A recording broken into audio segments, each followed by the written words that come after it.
Talon FXS here. This is kind of a spiritual successor to the SRX. Its form and fit is very similar. Its function is also very similar, but it has a lot of nifty and cool features.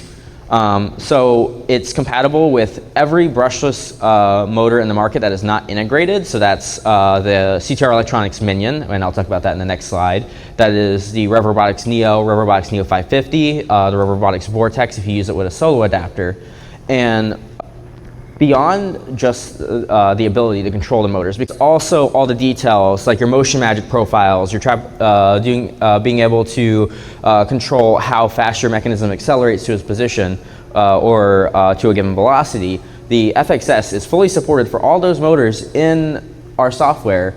And beyond that, you get a little bit of nice to have. So when you're using the FXS compared to another party's motor controller, you can get improved efficiency by up to about 2% through a strategy we call advanced Hall detect.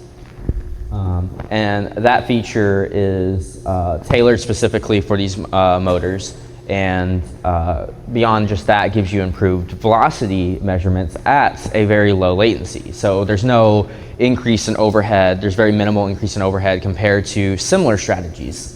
But probably what I'm personally most proud of our engineers who've worked on it, is the thermal protections that the FXS has given to these motors.